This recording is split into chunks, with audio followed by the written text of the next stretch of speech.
this evening. Friends, please welcome the Commander of the Sri Lanka Army, Lieutenant General Mahesh Senanayake.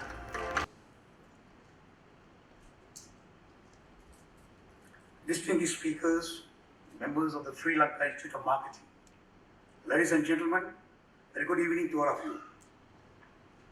It gives me a great pleasure to deliver the keynote address at this session for marketing professionals, which can be considered as one of the largest forums for the field of marketing management in Sri Lanka. I believe this session is aimed at gathering renowned professionals in the marketing field to create a platform for inspiring intellectual interactions on the emerging role of marketing professionals, especially in the circumstances of economic turbulences. I wish to thank the organizers for having kindly invited me to deliver the keynote speech at this impressive gathering. I'm delighted to represent this forum due to two unique factors. Firstly, you have not forgotten the security aspect of the economic revival. Secondly, by virtue of my appointment as the commander of the army, I inherently become the security consultant. You might be wondering why I say that. As the commander of the army, I have a vested interest and a duty to ensure the security environment is conducive to flourish economic activities in Sri Lanka. The Sri Lanka Army, being the defenders of the nation, has always been acted beyond the call of duties to ensure the sovereignty and prosperity of this great nation. Further, the Sri Lanka Army remains as the most capable and credible element of national power and a key enabler for our economic revival. Therefore, I am very pleased to be here in this forum today. Ladies and gentlemen, on 21st April, our history was rewritten with the unfortunate and terrible terrorist attack. We as a nation have been enjoying peace and harmony for nearly 10 years after the defeat of LTTE in 2009. However, this unfortunate attack has shaken our peaceful lifestyles and national development. With the enactment of the emergency regulations, armed forces were called upon to ensure security of the nation. And I'm proud to state that we have been able to take the situation in our favor with the swift reaction and unmatched commitments of the armed forces. As of now, armed forces have been deployed in full corners of the country to ensure no reoccurrence of such unfortunate incidents in the future. In addition to the loss of precious lives, this attack set back our country into turbulences in many dimensions. The direct and indirect damage caused to the national economy is beyond repair. As a country, we are now at an inflection point to determine the future of this great nation. This could be the final hour to unite and work collectively under a well-crafted national plan to take our country into a promising future. Ladies and gentlemen, during the next 25 plus minus minutes, I will share my understanding on some of the underlying factors that directly and indirectly influence security dimensions of economic resurgence in Sri Lanka.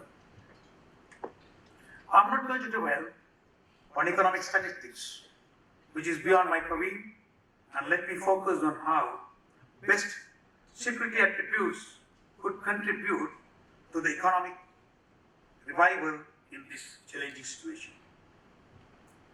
My deliberation is mainly focused on the topic of security dimensions of economic rejuvenation in Sri Lanka. Further, I will be speaking under three important questions. First, what does the economy have to do with national security? Second, what does undermine our national security? And third, how can we secure our future? Ladies and gentlemen, let me explain my understanding on the question of what does the economy have to do with national security. With the recent terrorist attack, the notion of national security has got wide publicity in different forums in Sri Lanka. People have been interpreting national security in their own ways as per their understanding. It has been different thing to different people. The concept of national security has traditionally been identical to the military security, referring to guarding the country against external military threats. However, the changes in global security environment have set out the conditions for many threats to evolve as national security risk. Given these circumstances, national security now covers not only military security, but also the areas of economic security, state and public security, food security, cyber security, human security, environmental security, etc., etc. Within these areas of security, the importance of economic security has been the key concern, as it is well linked with all other security concerns. National security, in the most basic terms, can be identified as making national environment suitable to progress national aspiration without any hindrance. Sri Lankan security concerns confront multiple and simultaneous challenges across several domains. National security cannot be confined to the use of state cohesive power to overcome domestic and external threats. As we are operating in an increasingly globalized world, the line between what is domestic and what is external is becoming increasingly distorted. For example, terrorism and transnational crimes are threats to domestic security, but may have external links. Dealing with such threats may require not only domestic interventions, but also actions on the external fronts. Now let me talk on the economic side of security affairs. As you are well aware, security is an expensive affair, and insecurity will be much costlier than we could imagine. National security must include a sustainable market-based economy. Economic potency of the nation is the key pillar of national resilience. We need to look at the economic elements of national security from holistic views. Those views shall be included the role of its the government stability, industrial capability, diplomacy, energy, science, technology, societal cohesion, and human capital, etc. If the economic elements of national security is neglected or misunderstood, nothing will be more dangerous to the nation than the national survival and its unintended consequences for generations to come. National security should not be compromised with anything, as it would detrimentally affect our survival as a nation. Strengthening of national security will be a hard political choice. Ladies and gentlemen, let me also very briefly touch upon why we need strong armed forces. Every aspiring nation requires men in uniforms to protect its values and interests for the betterment of the nation. There is no country in history which had a peaceful progress without any challenges. Current geopolitical and geostrategic concerns will always have interconnected and overlapping interests for many states and non-state actors.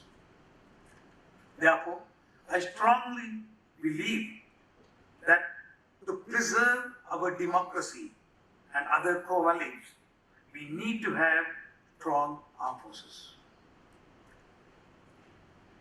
If the defense is an instrument of national power, then it is equally true to accept that a weak defense instrument makes a weak nation. Historically, without having a strong military, Sri Lanka would have not been existed thus far. Even today, brave sons and daughters serve the nation beyond their call of duties by sacrificing their today to ensure you all to have safer tomorrow. Further, we remain as the most credible and capable element to serve our motherland from all adverse conditions. Ladies and gentlemen, with that narrative, let me come to the core of the matter today. The second question is, what does undermine our national security? As a nation, we are passing a challenging situation in every facet of our lives. May it be political, economic, social, educational, or anything. All these factors, in the end, influence our security and well-being. Sri Lanka's security situation has been challenged as never before due to diversified security concerns. Basically, we can identify two tiers of national security threats to Sri Lanka. Those are external security dynamics and internal security threats. When you look at the external dynamics, today, the global strategic environment is extremely uncertain, volatile, and complex. We are facing increasing global disorder characterized by decline in the long-standing rule-based international order with diversified security threats. Strategic competition over global finance dominance, energy, sea line of communication, and actions of non-state actors have made major powers to exercise their soft power and hard power vigilantly. The global strategic center of gravity seems to be relocated in the Indo-Pacific region today. As global economy and security architecture are well connected to the nation's evolving trends, will directly and indirectly influence our interest. Literally speaking, Sri Lanka would never be able to get away from the global and regional strategic issues due to many reasons. What required is matured, professional, and diplomatic engagement with all concerned to advance our national interest. Ladies and gentlemen, coming on to the domestic context, it is evident that as a nation, since our independence, threat to our national progression has always been emerged from domestic compulsions. Under present domestic security situation, major threats to our national security would always remain within. These security concerns will directly and indirectly undermine our economic potential and security of the country. I believe as well have been playing an instrumental role in economic renewal. You need to understand where the risk involved to develop risk mitigation plan. Therefore, let me very briefly list out the key national security concerns which came into my mind. Firstly, radicalization, violent extremism, and terrorism have now become a key security concern of Sri Lanka. In recent years, violent extremism has become a key challenge for our national cohesion and coexistence. Due to domestic and external causes, Sri Lanka is often vulnerable for violent extremism and homegrown terrorism. The threat of violent extremism and terrorism has been based on ideological, political, or religious beliefs. In these circumstances, enemy is invisible and very difficult to detect. Most dangerous fact is they neither demand piece of land, no political power. They just want to go to the heaven by killing as much as they can for their preconceived religious belief. Therefore, we are vulnerable for non-wolf attack inspired by homegrown terrorist elements. Secondly, growing national debts is also a major concern of our national security.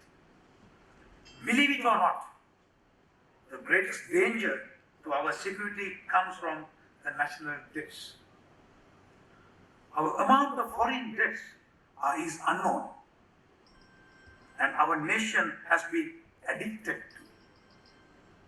to it.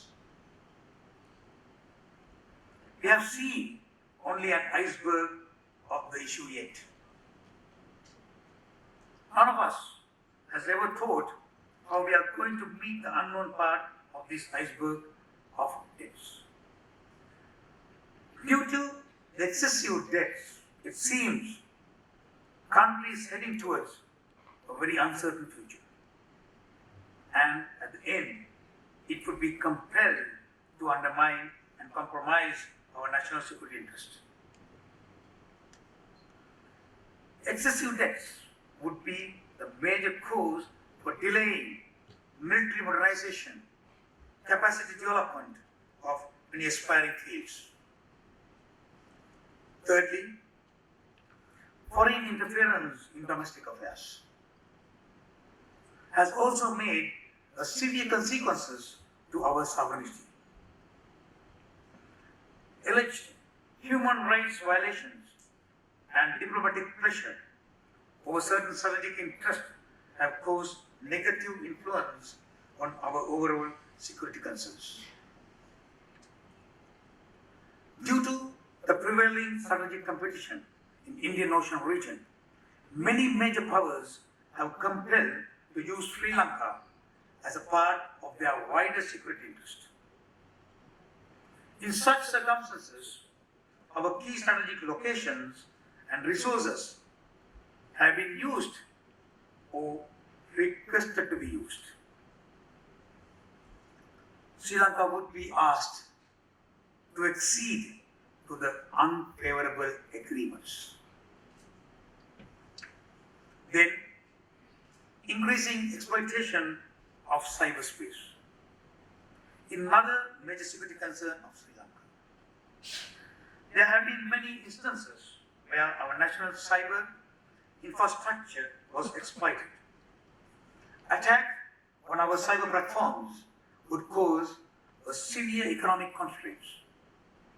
Just imagine a day without electricity, transport, water, and connectivity, etc. Further, growing diversified threats emanates from social media has also become a serious concern for national security. Social media is being used to change perception and provoke different harmful ideologies for the well-being of the society. As Sri Lankan computer literacy rate and internet penetration is growing, our people are vulnerable for misinformation. Many elements will try to propagate misinformation and destabilize the social cohesion. Misguided youths sitting in front of the social media could be more dangerous than a suicide bomber. Then, inefficient governance structure could also be considered as one of the major security concerns. The bad governance has been the major reason for the nations to fail in their progression.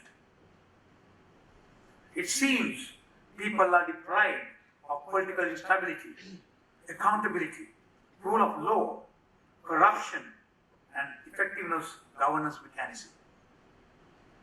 Touch your heart and ask yourself, where are we in terms of our education, health, finance, innovations, and rule of law?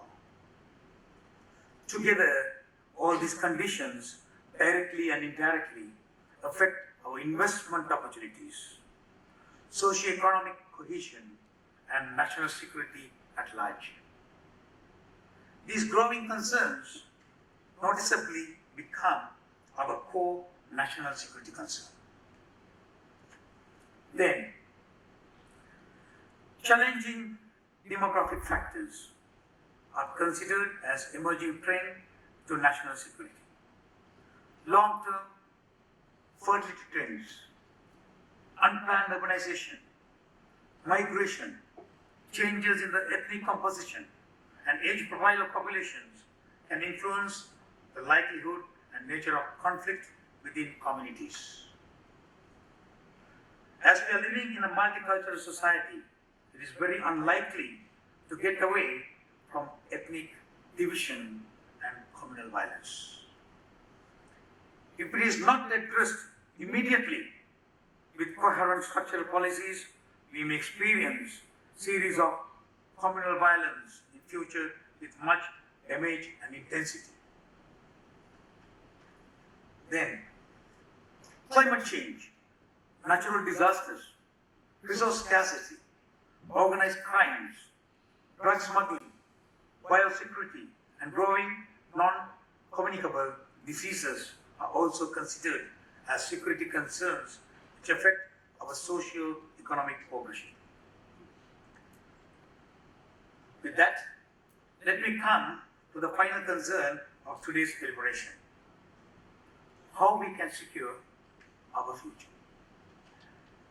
Ladies and gentlemen, I wish to very frankly say that our future shall be very fragile and uncertain.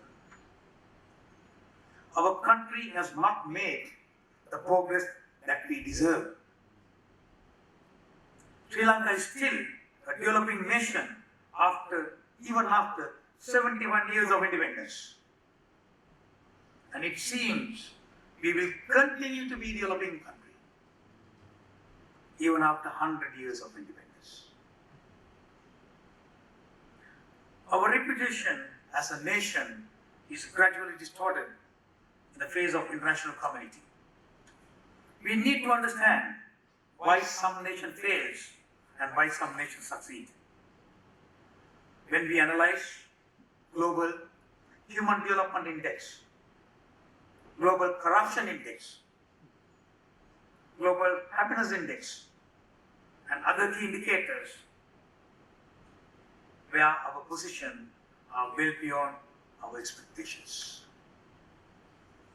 Our Sri Lankan population has a literacy rate of 92%, higher than expected of a third world country, and the highest literacy rate in South Asia. But when we retrospect where we have gone wrong over the last 71 years, I doubt the accuracy of our literacy rate. People have been used to live in their own compartments comfortably without thinking of the national responsibilities. We all need to identify there is huge underlying problem. We have seen only the iceberg of the issue again. We need individually and collectively look into the problem of why our country has not been prosperous. What elements have not worked so well? Once a famous poet given a nice answer for this question. He said, the problem with the world is that intelligent people are full of doubts, while the stupid ones are full of confidence. I leave the same question for you to sit back and relate it to the Sri Lankan context. I hope you'll be able to find the right answers for it. Sri Lanka needs robust reforms in every element in national power. One of the first things that we have to do is reimpose tough permitted budget controls that address flexible and mandatory spending to stabilize our debts and GDP at a reasonable level. Then we have to rethink on our education system, economic potential, governance, health policies, welfare structures, diplomacy, and rule of law, etc.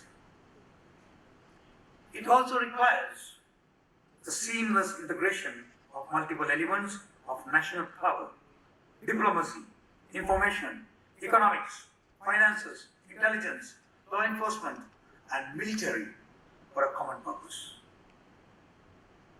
Promoting a modest economic revival must start with political leadership and better government functioning. Effective participation of professionals in national governance structure is also utmost essential. Ladies and gentlemen, economy and security is inextricably interwoven and cannot be separated. Economic growth only flourish in peaceful environment. We have an obligation to see why our economy is not performing well and where we need to reinforce with whole of government approach. Bottom line is, we have to reduce imports and increase our exports whilst managing our national income very productively. We also need to explore all possibilities and potential to setting the condition towards a blue economy. In the absence of feeling of nation first, in the heart of each and every citizen, we would not succeed in attaining freedom from all security threats. Notion of security needs to be the prime concern of individuals, groups, and state, at least from now onwards. The future is defined by choices we make today, by foreseeing the future we want. We need to change our ways before it is too late. Albert Einstein once said, we cannot solve problems by using same kind of thinking we used when we created them. It's true. It is time that we wake up, recognize our reality, start making some those choices in order to take our country right towards the place it deserved. We deserve a better place than we are today. Sri Lanka needs well integrated, forward-looking, outcome-based, strategic plan to get away from the current turbulences. As professionals, we also have an obligation to make sure our future is better than our past, and that we discharge our responsibilities to our children and grandchildren. We cannot do this unless we are strong. And we cannot be strong unless we plan for and shape our future as a nation with a sustainable economy. With that, let me conclude my deliberations today, and I especially thank the organizing committee for their untiring efforts in coordinating this event. I wish all participants in this session a worthwhile and professionally stimulating discussions ahead. Ladies and gentlemen, this is my country. This is your country. This is our country. And we should safeguard this country for our children. Together, let's make our country forward. Thank you very much.